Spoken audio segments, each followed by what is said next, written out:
welcome to the next episode. Does that make sense? The next episode of the Life in the IEP Tribe podcast. Sure. We'll go with that. I think we're like on number 6 now. Yeah. The newest, the freshest. No.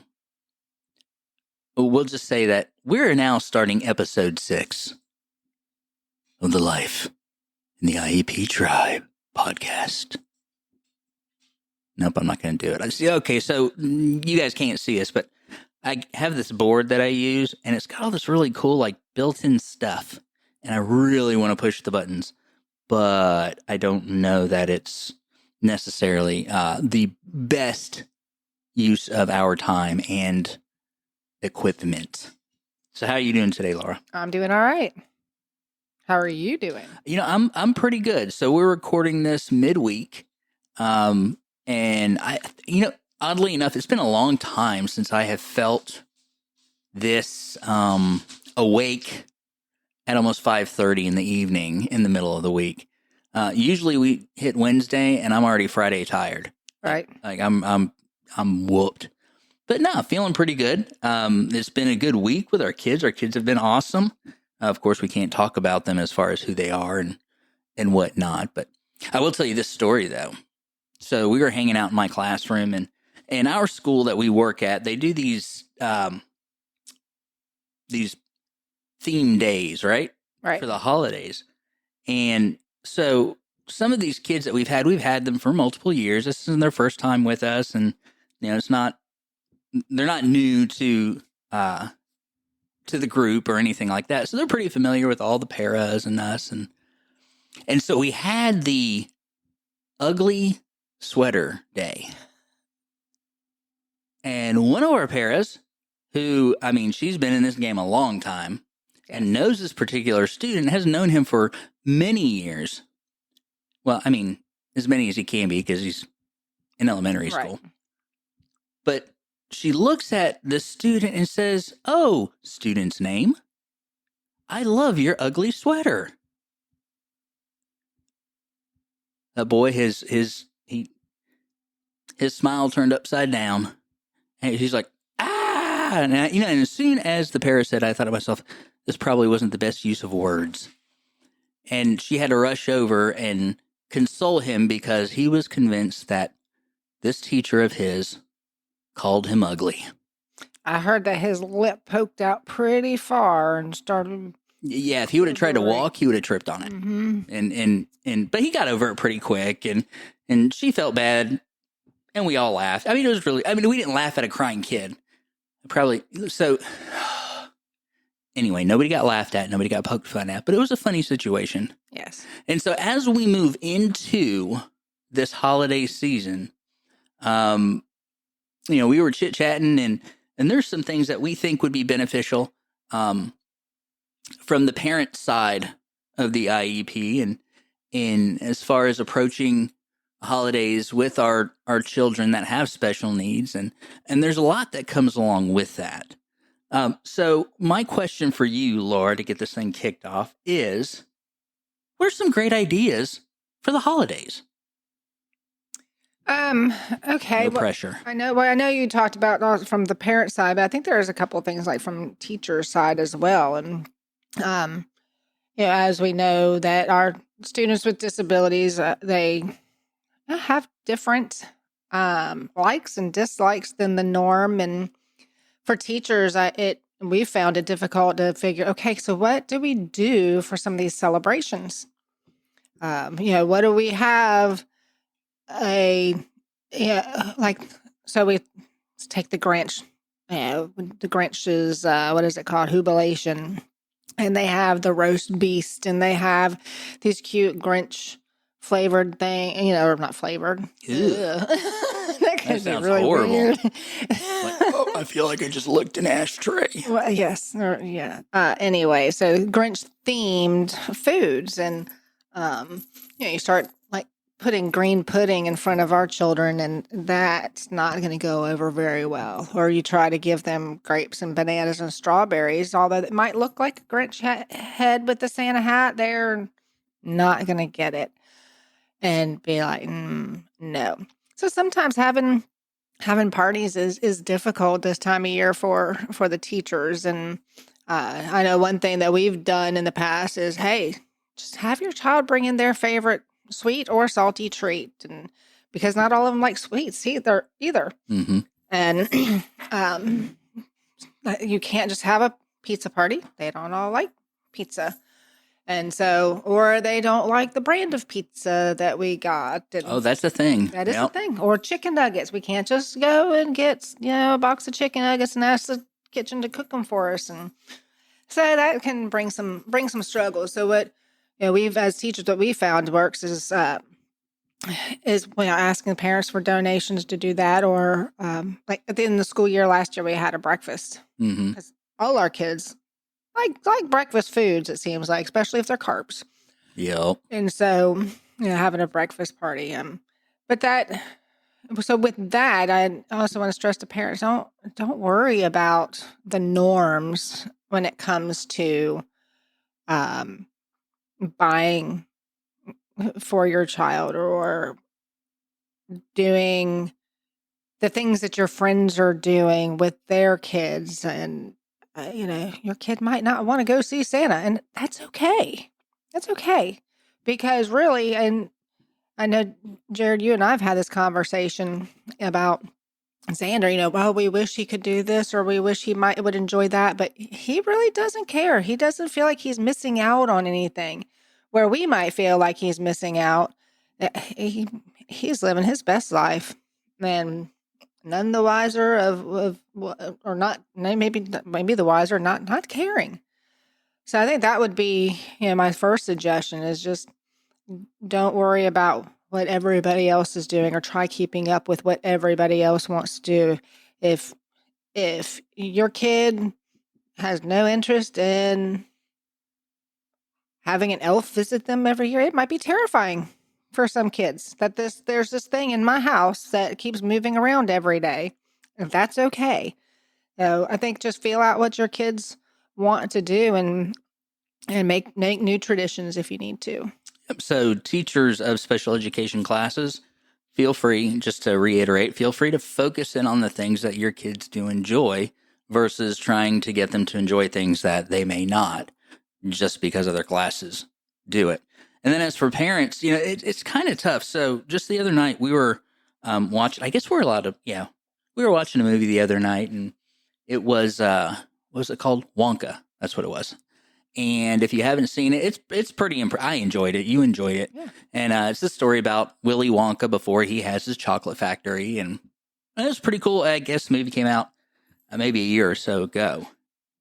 But while we're watching this movie, I found myself, like, the young man that was playing Willy Wonka, I'm looking at him and I'm thinking to myself, well, he looks familiar. I'm just watching and watching. And then it hit me. As we're watching this movie, I got to thinking, oh my goodness, he looks like Xander. Yes. Like the hair and the face and everything. I mean, he just looks like Xander. And then so I guess we're going to have some real conversation for a second here. So then my mind starts to kind of wander, and I started thinking about Xander and how, we're watching this movie, and he's never going to be a part of a musical production. He's not going to be any type of entertainer from a traditional standpoint, right? There's a lot of the norms that we see around us that he's not going to get to participate in. And then for a moment, it's kind of heartbreaking, because you think about the things that you enjoy as a human being. You think about the things that you enjoyed as a kid. And to have the thought cross your mind that my child that I would do anything for is never going to experience some of these things. And this isn't me saying that if you if your kid has special needs or whatever, that they're doomed to a life of misery. And that's not what I'm saying. What I'm saying, though, is that if we look at our child's situation realistically, right, based on evidence, based on normal progression of of child growth. Some of our students, some of our children are not ever going to be average. They're not going to be what is considered normal. And one of the things I'm super thankful for is that we have this relationship where we can talk about these things and we can, share with each other, and knowing full well that, again, Xander's not a burden. We love him. Right. And that we're not saying we're giving up on anything that he may possibly accomplish in the future. But again, if we're going to tie it to evidence, there's a lot of things that he's not going to experience. And it's really great to be able to have those conversations and to hear each other and then be reminded, like you said, I don't know that there's a part of his life that he dislikes. I mean, think about all the things that we go through in life, and, we grunt and groan every morning because we got to get out of bed and go to work. Right. Right. I mean, that's normal life. I don't care what you do. You can love what you do and still Right. not feel like getting out of the bed and going. He doesn't have that. No, he is up, and sometimes before his alarm goes off, he is up and ready to go, and he's sitting out here 20, 30 minutes before the bus gets here and smiling and giggling and all sorts of things. He's ready to go. Right. And so at 19, as a 19-year-old high school student should not be this excited to go to school. No, but he does. He loves it. And we have been fortunate that Xander's had great teachers over the course of his life. He's, grown up in the same county and been in the same school system since he started. But it's hard. And so then we start to think about, we start to kind of feel sorry for ourselves. And that's what it is at the end of the day. But that's okay. Find somebody you can talk to about that, right? There needs to be safe spaces. And if you don't have a safe person, you can email us. If you know us, you can call us. If we work together, we can have the conversation face to face. But know that it's okay to experience those feelings and share them with somebody. It doesn't make you a bad parent. Right. And so it reminds me, I'm going to share a story real quick, and then I'll stop hogging all the airspace. I talk a lot. I really do. I mean, sometimes, anyway. So let's see. I don't remember exactly how many years ago it was, but Xander was little. He couldn't have been, maybe preschool age, maybe a little bit older. But Xander, when he was little, his motor went 100 miles an hour nonstop from the time he opened his eyes in the morning till the time he closed them when he fell asleep. He just went, and stopped. There was no speeding up. There was no slowing down.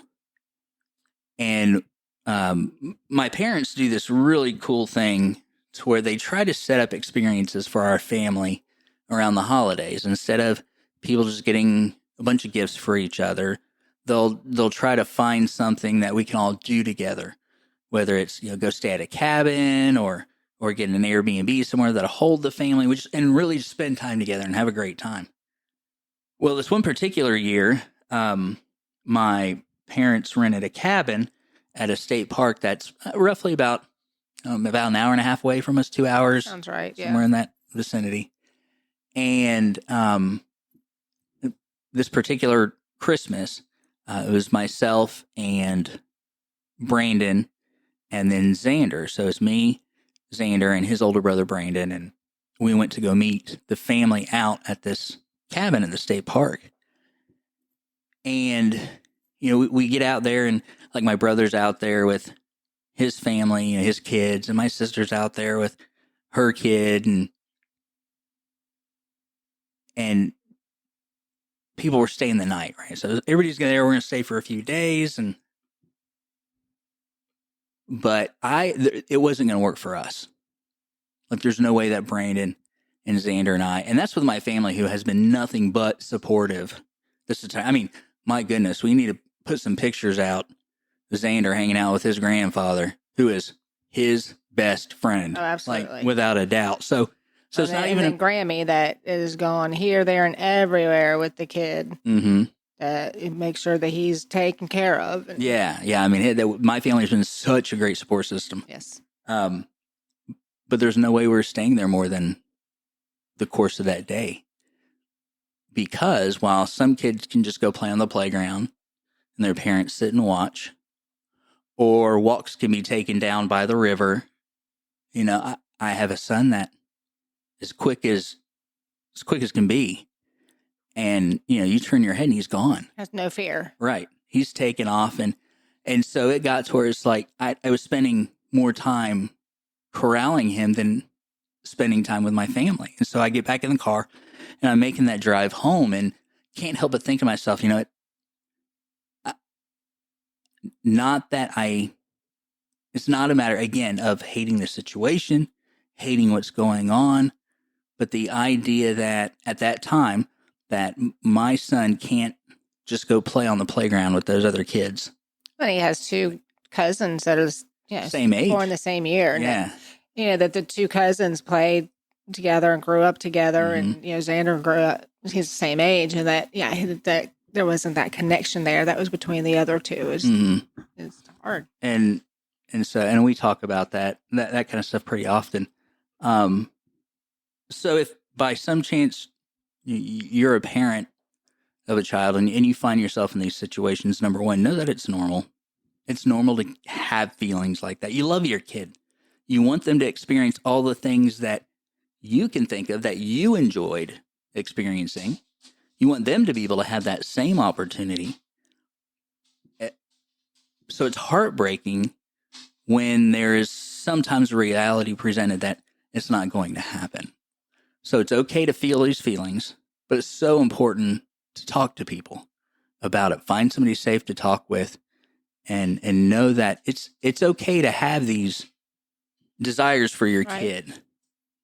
And sometimes these experiences that they had no interest in or could not participate in when they were young, where you would see the typical child participating in them, sometimes like a lot of other milestones that they have, they may just be delayed.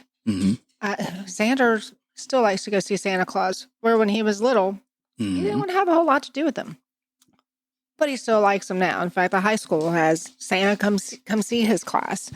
And so sometimes that, although you might not experience these things as when they're little, they might like them when they get a little bit older. So you might just have to delay these experiences or find the things that they do like. And Xander loves to travel. And Xander loves to look at Christmas lights. And so, sometimes we'll just drive around and let's look at the lights, or the trolley tours of the lights. That's one of the things that we like to do. And but that the whole family can do, but that he enjoys too. It may not be something you or I grow up doing, but now we've started this new tradition because it's something that he enjoys, that everyone can enjoy. Well, and something that I want to add too is that, so this particular state park and cabin that we went to however many years ago, we're going to go visit again this Christmas season. So it's going to be almost, I don't know, probably 14, 15 years, almost to the day. Right. And trust and believe that boy's going to be on that playground. Well, when we've gone one other time, since your first experience, this will be the second time that we've gone. Yep, that's right. And the second time that he went, and he had a good time. We spent the night. He slept in the room in the bunk beds with his best friend Paul. Yeah. So we were able to spend the night. And so, and just to tie to what you're saying though, is that all those things that at that point I was like, oh, he's not going to experience this. He's not going to enjoy this. Well, he's enjoying the crap out of it now. Right. And that's okay. And that's a good thing, right? There are things that he's tying to. So I guess that one of the things that we would kind of challenge our fellow parents, in this journey is really take some time to kind of figure out what is it that your kid jives with, and be cool with that. Because I don't know how much money we've spent on toys and trinkets. Yeah, this and that. You're like, okay, well, the kid should like this. Just for him to smile and say thank you and put it down and Right. Maybe that evening or the next day, pick it up and look at it. But there's no sense in buying things just to buy things. And I know for Xander, and this may not be for everybody, but for Xander doesn't go and count how many presents that his brothers get. Nope. And how many presents he gets.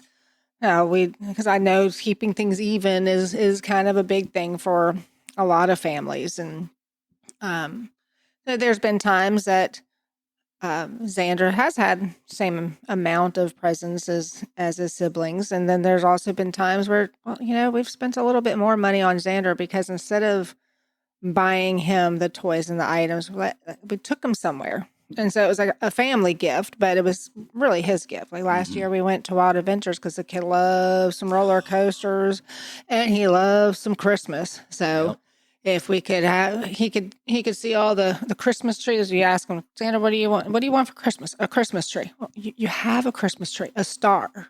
You have a star, a present. What present? A red present. Yep. So he can't even, he's just like, whatever.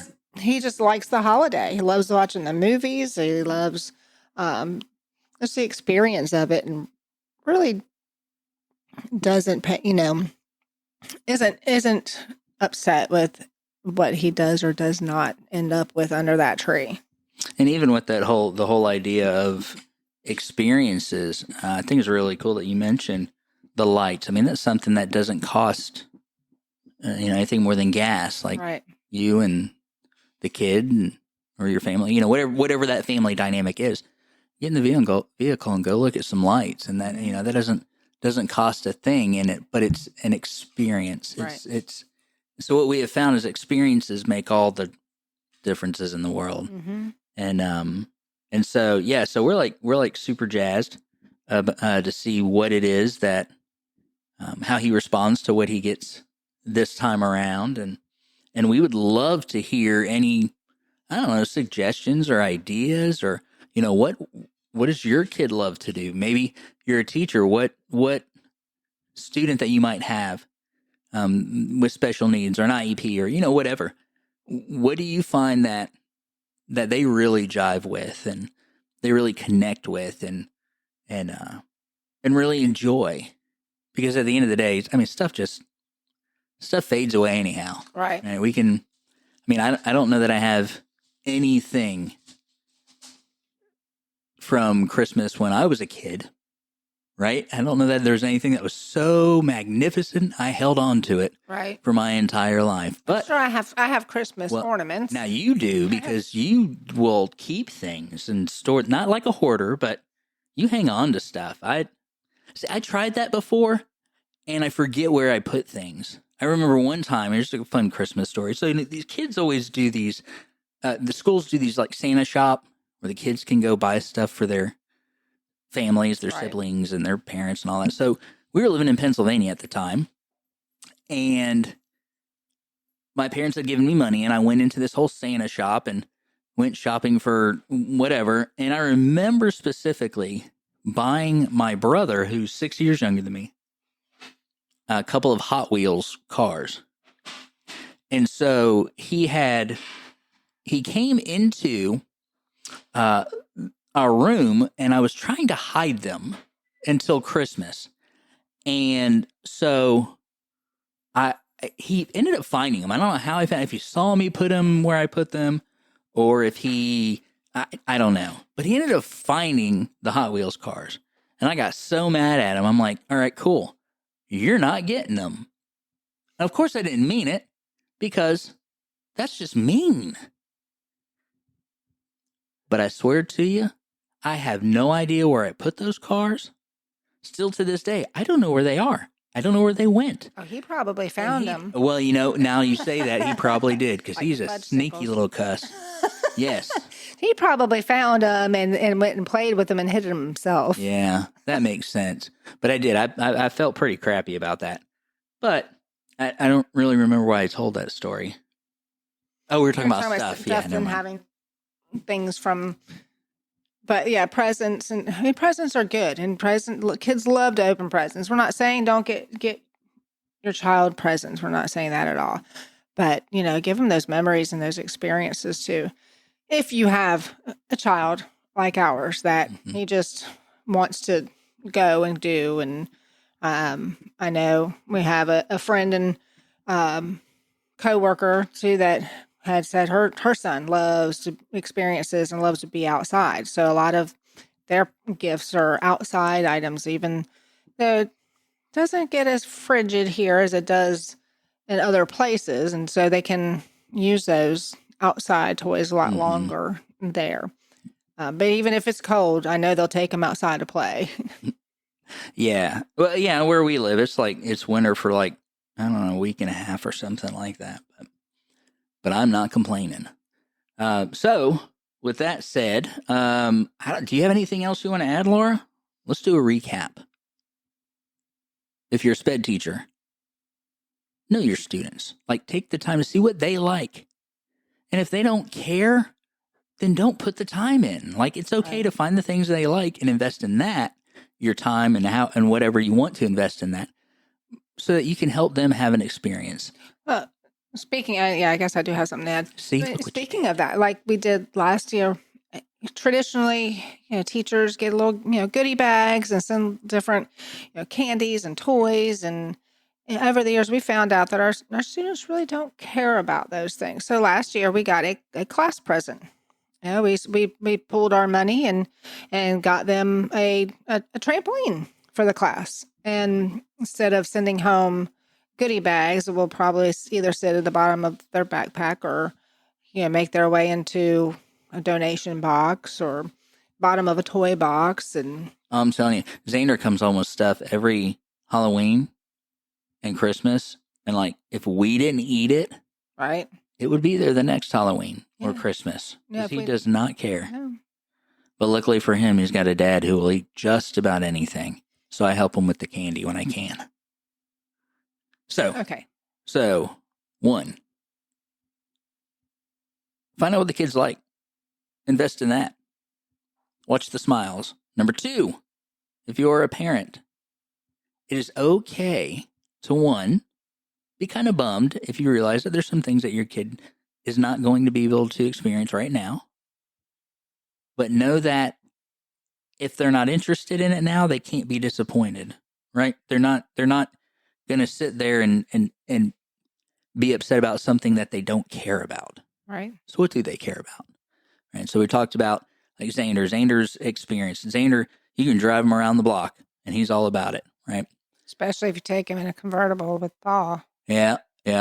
We might have to show that picture, because that kid was all about that ride, going out getting some soda pop with his paw. But really do take the time to enjoy whatever is there. So, football story, and then I'm probably going to be done. There's an application to it, I promise. So, I've been a football fan for as long as I can remember. I was raised a Dolphin fan. Yes, it hurts. It's hard. But I am.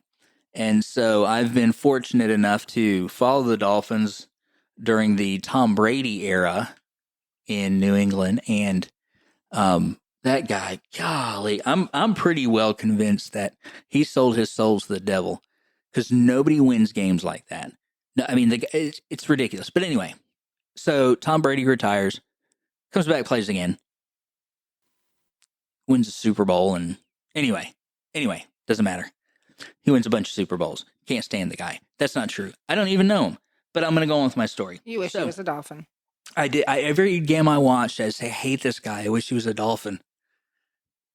But there was this interview, and he was talking about how he was successful as a quarterback, and his response was really cool. He said, I took whatever the defense gave me, and then if the big play was available, I'd take that. But I always took what they gave me. I never tried to force anything that wouldn't work. I never tried to force a play just because I wanted that play to happen. I looked at what was in front of me, and I did what I took what they gave me.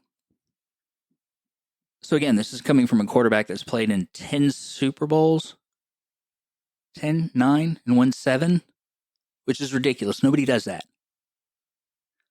But that same concept can bring an awful lot of joy to our classrooms, to our families, and that is, look at what you have right in front of you and take whatever is given. If little Jimmy just wants Hot Wheels, then get little Jimmy Hot Wheels. Right. If little Jimmy don't care about Hot Wheels and he wants to just run around in the backyard, find something that he can run around in the backyard with. If he doesn't care about running around in the backyard and he just likes to go for a ride, just take him for a ride. And that can be a part of the gift, because what you're building is an experience that's just going to grow. You're building on these experiences over the course of life. And one of the great things about experiences is memories. I'd be inside out, making those core memories. Yep. Same thing. And those are the things that are so incredibly important. So recap, and then we're done. Recap the recap. Recap the recap. If you're a teacher, go, Curtis. Know your students. Get to know them. Learn them. If you're a parent, same thing. Just focus on what they like, what they enjoy. Tom Brady. Love them. You hate them. No, you hate Hate them. 'em. Wish he was a dolphin. Wish he was a dolphin. So with that said, we're going to wrap up this episode. Thank you for hanging out with us. I want to say thank you to our one listener, Mom. I love you. And that's it. We'll talk to you guys next time. Have a good day. Oh, and a Merry Christmas, because I don't know if we're going to do this again before then. No? Oh, wait, no, we'll do it. Yeah. Why was I, you know what? I don't know. We got a couple. It's time for me to more stop weeks, talking. right? We need to go ahead and push stop. I think we at least got 2 more episodes before Yeah. all the festivities and